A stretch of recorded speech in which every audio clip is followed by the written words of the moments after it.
கிறிஸ்துவுக்குள் பிரியமான சகோதர சகோதரிகளே, உங்கள் அனைவரையும் தினமொரு முத்துக்கள் நிகழ்ச்சியில் சந்திப்பதில் மிகுந்த மகிழ்ச்சி அடைகிறேன். கிறிஸ்தவ வாழ்வின் மையம் சிலுவை. பிலிப்பியர் 2 அதிகாரம் 8 சாவை ஏற்கும் அளவுக்கு, அதுவும் சிலுவை சாவையை ஏற்கும் அளவுக்கு கீழ்ப்படிந்து தம்மையே தாழ்த்தி கொண்டார். பிரியமானவர்களே, கிறிஸ்தவ வாழ்வின் மையம் சிலுவை. சிலுவையை கழித்துவிட்டு கிறிஸ்தவத்தை நம்மால் புரிந்து கொள்ள முடியாது. சிலுவையை தாண்டிய ஞானமும் இல்லை.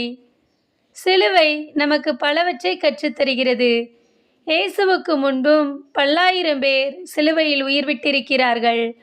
இயேசுவுக்கு பின்பும் பலர் சிலுவையில் உயிர் விட்டிருக்கிறார்கள்.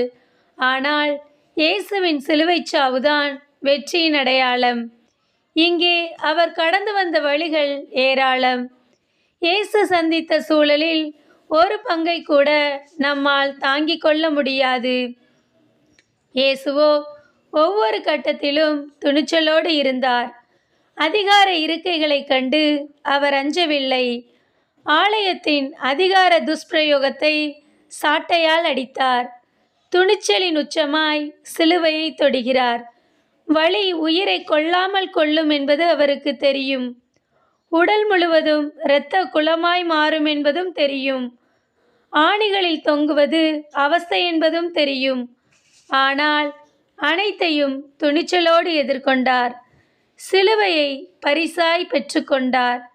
இயேசு சிலுவையை விரும்பியதால் ஏற்றுக்கொள்ளவில்லை, நம்மை விரும்பியதால் தான் சிலுவையை ஏற்றுக்கொண்டார்.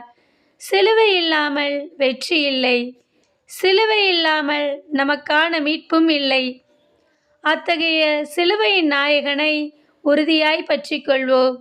இயேசுவின் மீது பாரச் சிலுவையை சுமத்தாமல் பார்த்து கொள்வோம்.